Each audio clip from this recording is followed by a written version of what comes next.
until the synapses in his brain slowly fizzled, then stopped firing altogether. And so, this one all-encompassing question became his last thought.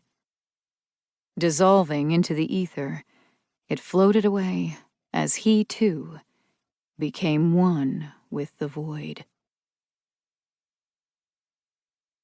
That's how it happened.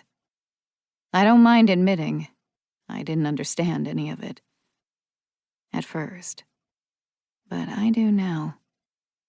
Now I know what that thing was. I know how it found the woman he was hiding. I know what it was after. And most importantly, I know the only option we have left. Now, I'm finally ready to share it with you. All of it. But are you sure? I mean, really sure. You're finally ready to hear it? Part 2. Nexus. 2. Hell's Kitchen. 16 years before the end. June 1995. Waking in sheets sodden with his own sweat, Riker Winslow had no idea it was the last morning of his life. Prematurely torn from an unfulfilling sleep, he kicked free of the twists and tangles binding him to the cold, damp mattress. As superficial as Riker's sleep had become after what happened last autumn, it still had managed to buoy him from at least some of the torments of his life. One in particular. But today, it no longer afforded that benefit. For here life was, smacking him straight in the face. His head was thick, the inside of his skull bristling with every move.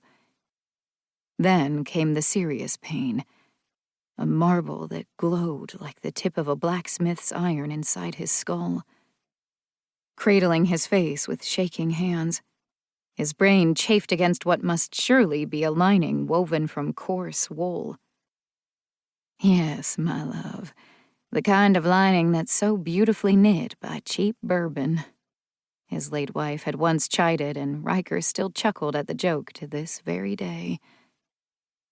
But laughing only made the emotional and physical pain worse, and he found himself focusing on nothing but the discomfort. And, of course, the angel.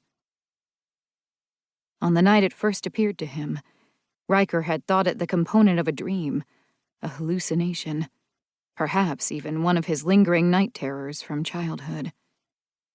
After all, the slightest of change in one's physiology had the ability to greatly impact one's psychology.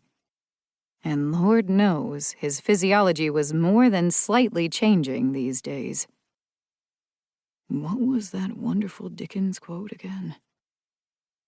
Riker dedicated himself to remembering the answer as he ran his bare feet back and forth across the hardwood floor, grounding himself and doing his best to ignore the sensation of a rusty nail through his skull. He racked his memory to not only recall the quote, but to do so as accurately as possible. Intense concentration on anything but the pain was one of the few ways he'd learned to take back just some of the power it had over him. Slowly, the words surfaced, and Riker recited them in his mind.